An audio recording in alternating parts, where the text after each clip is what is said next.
Sio? Tuko sawa?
These six shall be gathered around the fire. The hands of our magicians have been hunted zero. Tell me, how does one win and yet feel empty? For I feel empty. How does one lose and yet feel fulfilled? How does one stand and glean in the filth of the environment? Is it okay to think of now and fail to visualize of tomorrow? Is it okay to kill 227 environmentalists in a year? I ask you,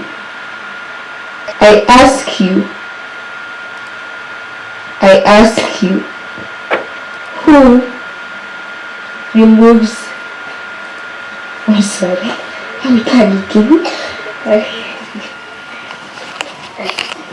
I ask you, who plucks the leaves from our generational mugumo?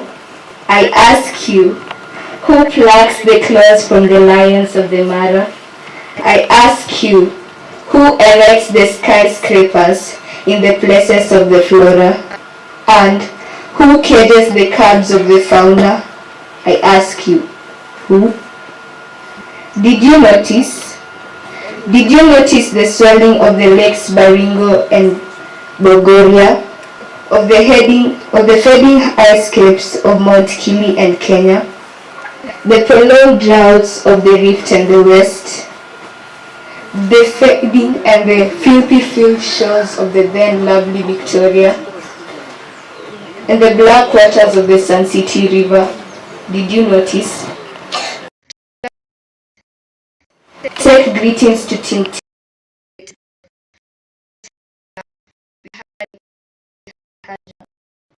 Tell her we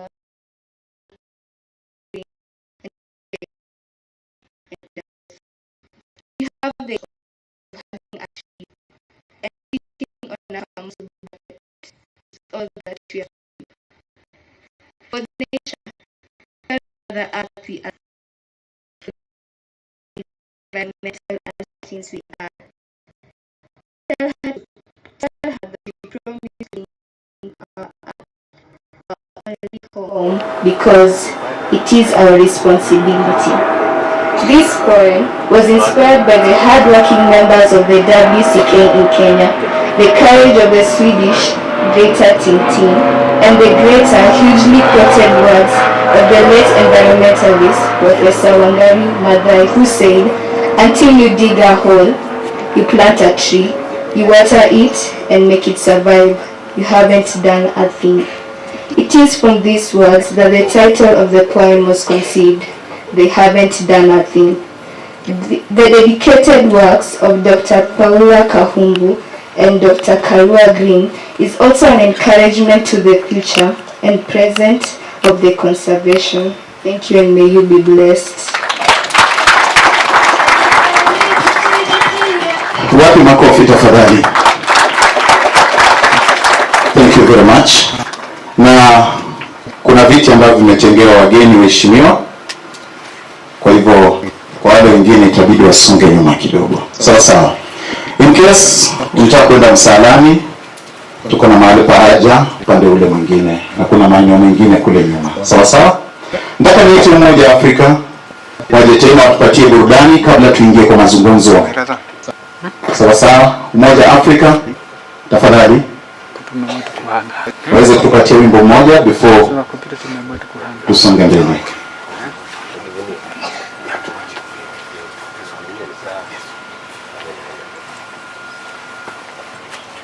Sawa, I'm being told that trophy winners wakae huu upande, trophy winners wakae huu upande, and in case there is a seat mbele yako, tafadhali move forward, but si kwa hizi mbele za wageni. Sawa sawa, thank you. Umoja wa Afrika.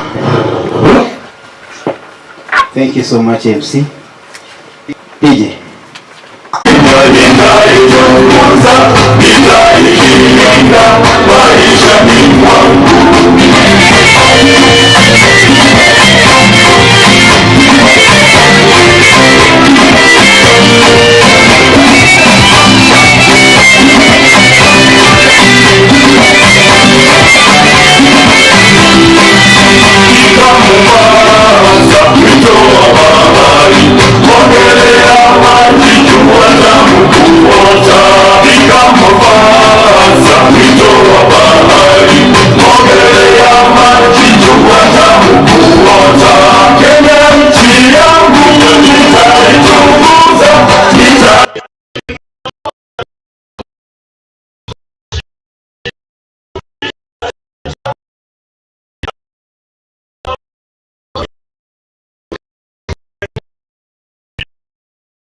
Wapi makofi yao tafadhali.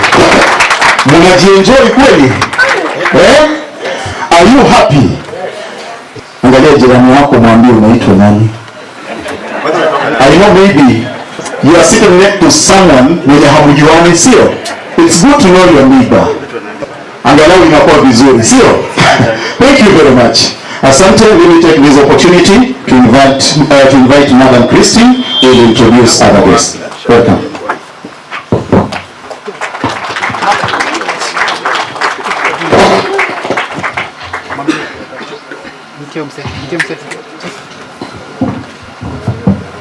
Good morning, everyone. Landscape.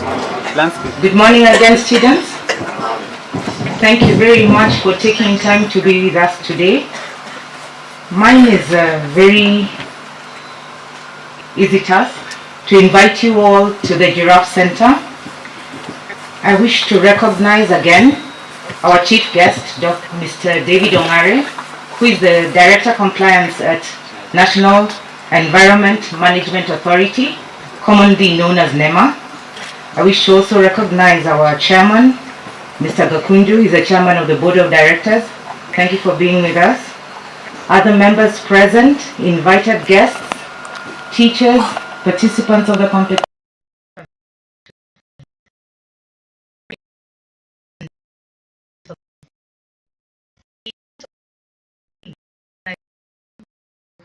Participated in an art and essay competition, but mark World Environment Day. Globally, it is celebrated on the 5th of June, and this 5th of June was Sunday, and I think we would not be able to hold an event for the students on the Sunday. So here we are. We commemorate World Environment Day, and we choose to take this time to recognize the efforts that the students put in giving us solutions to some of the environmental challenges that they see in their local community. Indeed, if you get a chance to go and look at the artwork and the essays that the children have put forward, you will be surprised to know that they indeed also have solutions that may be workable and are workable. Some of them have been tried, and over the years we have found them to be ambassadors for the environment with their peers after this. We congratulate particularly 3 young people. Mr. Geoffrey Murini Wanjohi, are you with us? He's here. He's Master Environment for the year. This is why you say yay! And Miss Tracy Limo is Miss Environment for the year. She was here giving a poem. She was at Moi Educational Center, but now she's at Kabarak High School. Congratulations. And last but not least, Mr. Joel Mugisha of Rare Gem School, the young man down here. Congratulations, Joel. I wish to invite you after this to go back to the art gallery and see the kind of work the 3 people did and some of the other young people. The Giraffe Center, in brief, was started in 1979. Then it was started to conserve the endangered Rothschild giraffe, in Kenya commonly known as the Baringo giraffe. This giraffe then was losing the numbers because of habitat loss. Most other wildlife lose numbers because of poaching and other issues, but this really was because of habitat loss. The place where they stayed was good arable land, and at that time everybody was going into farming, and so they lost the space, the natural space that they had. The founders of this organization, Miss Betty Leslie Melville and Jock Leslie Melville, brought 2 individuals to this property in a bid of starting a breeding site, and not to keep them here but to translocate them back to the wild. This is to help Kenya Wildlife Service repopulate or bring back to life that species. Today the Giraffe Center is not only a wild breeding space for the giraffes, but it's also a nature education center. We allow children to come to the Giraffe Center for free, and teachers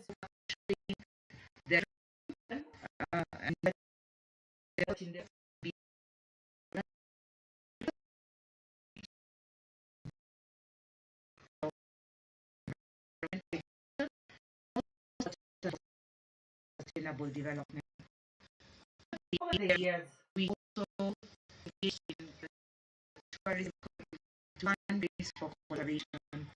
We have 15 years been able to give up to 200 shillings to projects in Kenya. These range from projects that restore environment or habitats, protect the water towers, create awareness about endangered wildlife, and particularly, again, to support conservation education projects with other organizations. I'm particularly proud to say that AFIU has been engaged in promoting education for sustainable development, a strategy that was developed in Kenya. They are the lead by NEMA in Kenya. They are the lead members of this strategy, and AFIU has participated to contribute to the impact that it now has today. Our organization recently, just as you may have seen, redeveloped to create a new green center. We are sensitive to our use for water and energy, and this also adds back to making the center a nature education center.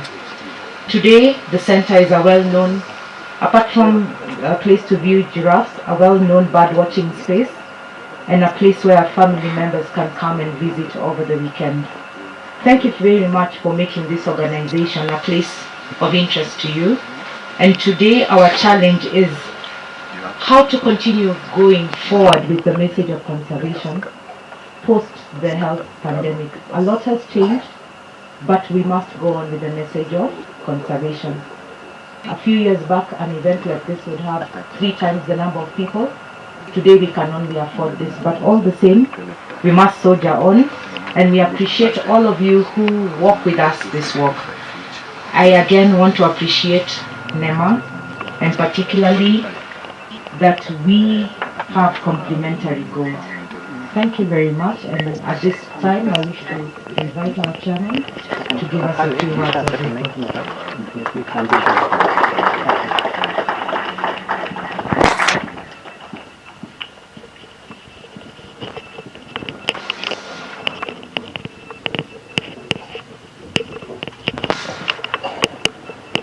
Thank you, Christine. My role as the chairman is first of all to welcome you, and I want you to feel at home at Giraffe Center, and also to say we are very honored because this occasion that coincides with the World Environment Day is probably the most important occasion for the people who founded and keep on looking after Giraffe Center. So when you come here and we see the intensity and the commitment of the young people, especially when they express themselves in the art, the essays they write, we know there is hope.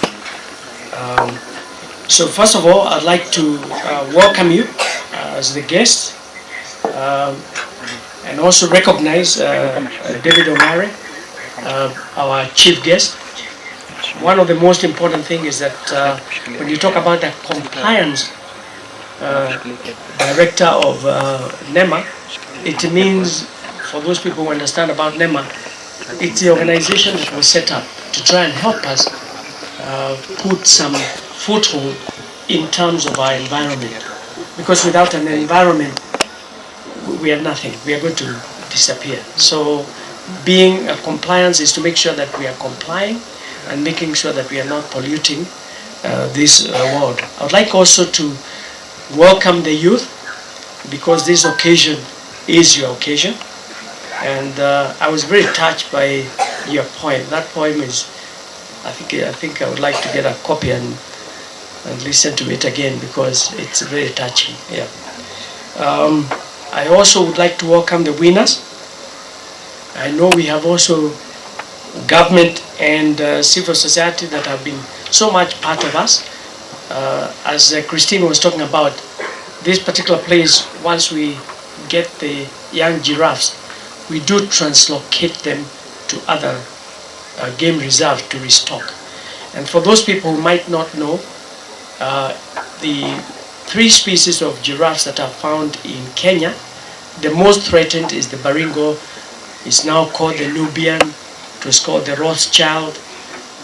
It has a lot of names. I think the name needs to settle. So you need to decide which name you're going to baptize it with. But it's either Nubian, it's a Baringo. But it's because mainly the giraffe was found along the equator. But what we do is that we have been restocking the population in designated areas by KWS. And these are mainly Ruma National Park, where they're doing very, very well. I think there is a new statistics that shows that we have quite a bit of breeding there. Nakuru National Park, we have Kigio, which is a private conservancy. We have Mwea, and so is Sambu. And now the latest is Rimoi. I don't know how many people have been to Rimoi, but that's a new national park that is being set up. And the young ones, even the ones we have at the moment, are going to be taken probably to Rimoi. So what we do is that once the giraffes are not too much accustomed and they are young, they're about between 2 and 3 years, we then take the young ones and translocate them to those particular areas. And in all those areas, they are breeding very well. I'm not sure whether people also know that the numbers had dropped to almost less than 200 at one time when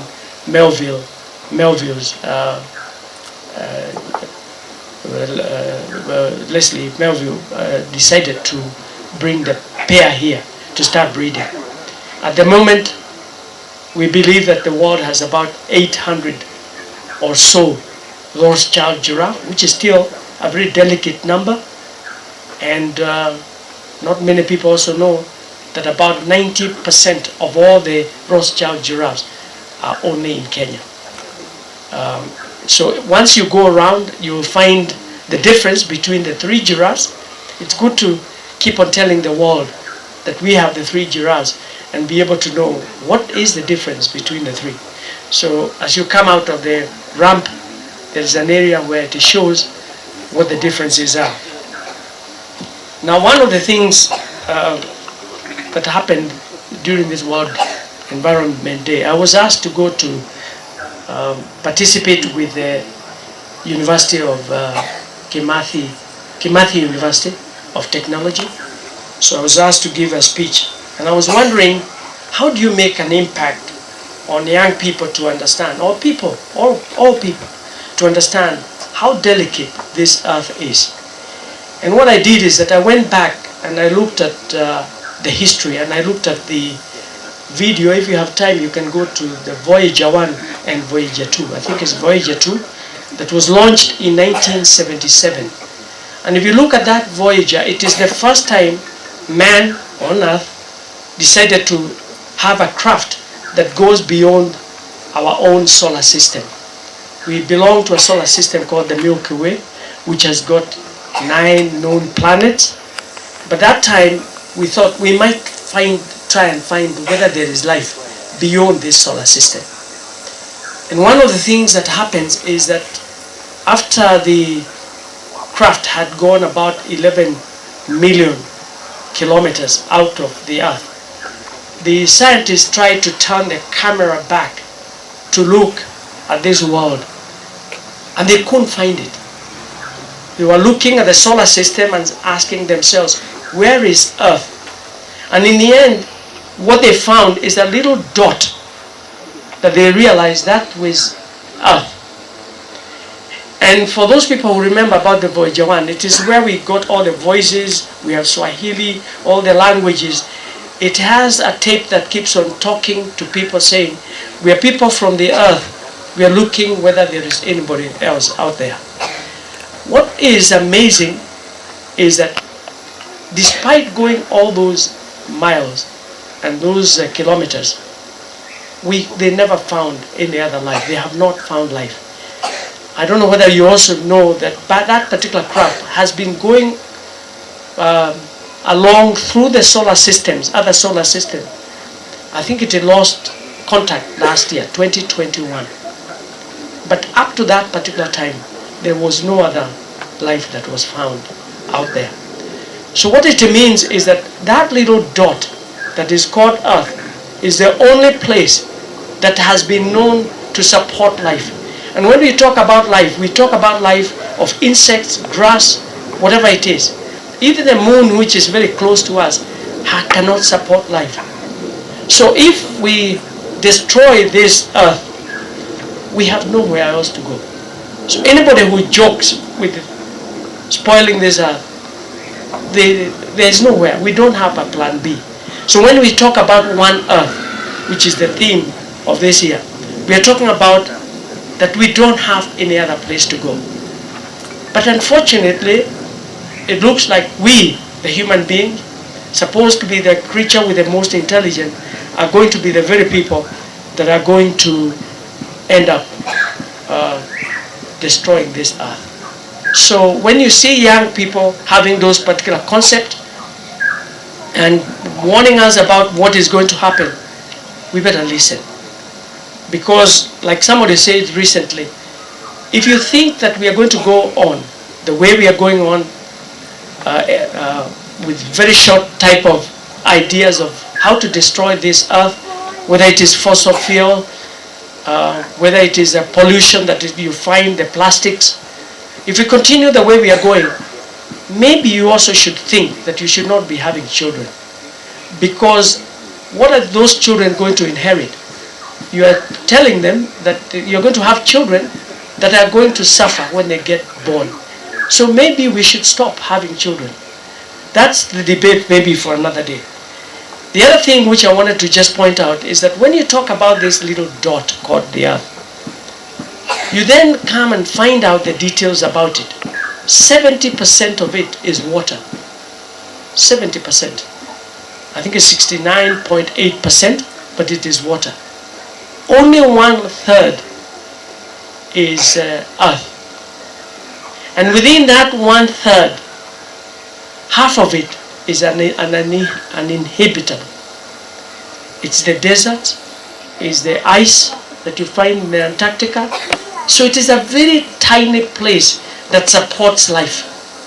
So it's not something that we can continue thinking that we can continue messing up. It's a very tiny place. And in that particular place, we shared it with all other creatures that have evolved. But what we are doing as human beings, we are pushing all the other creatures out.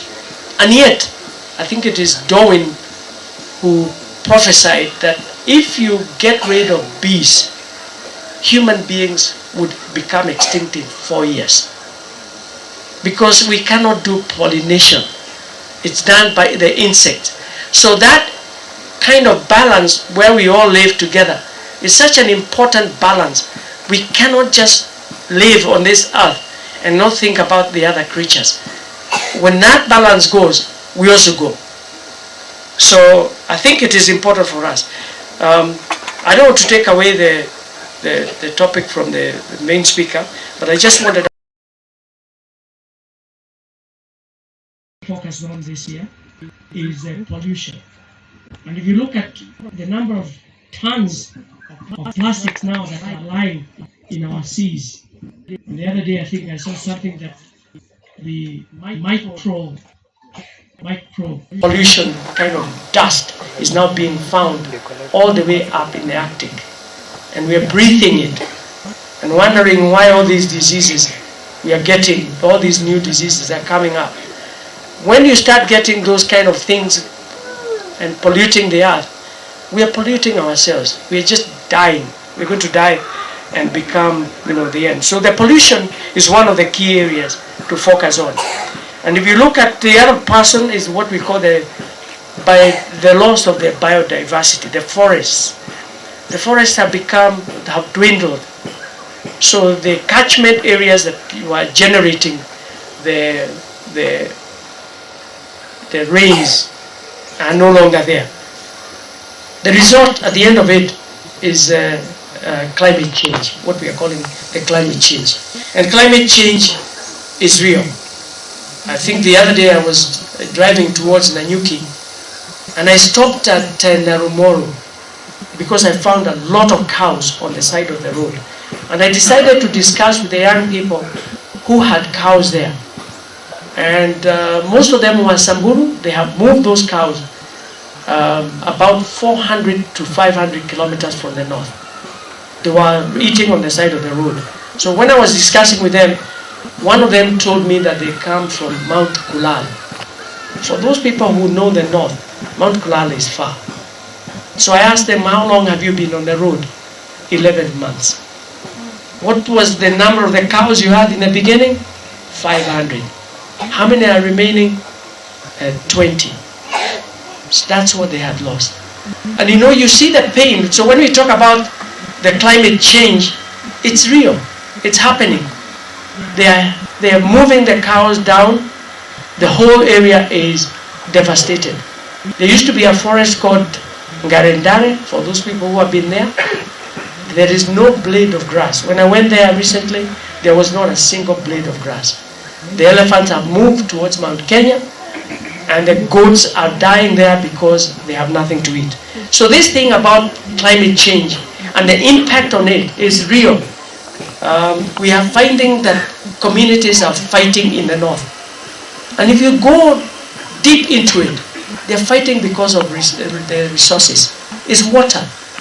The camels cannot find the water. The goats cannot find the water, so they're moving them to other communities. They're moving to the even all these conservancies, and there's a lot of tension. And it looks like to me the next wars are not going to be coming out from out there. They're going to be amongst ourselves, trying to survive and trying to grab from each other what the other person has. Let me just give you a couple of quick statistics. Analysis by experts shows that the average global temperatures in 2020 were 1.76 degrees higher than they were in the 20th century. Within 100 years, they have gone down. Now, when we talk about 1 degree of temperature, I want you to understand that when a human being, temperature is what is the temperature of the human being? Should maintain 36.4 degrees. Every time you have a degree, 0.5 above that, you get into a fever. If you get to about 38, you start having kind of hallucination. Just 2 degrees or 1.5 degrees. So when you talk about Earth having a 1.5 degrees, just think about your body. When your child had a 39 degrees temperature, and what happened? You had to rush to the hospital because they're having convulsions. So the Earth is starting to get towards convulsions now. And we are just watching. And it's for us to do something. It is also reported that if you look at the sea level has risen 8 inches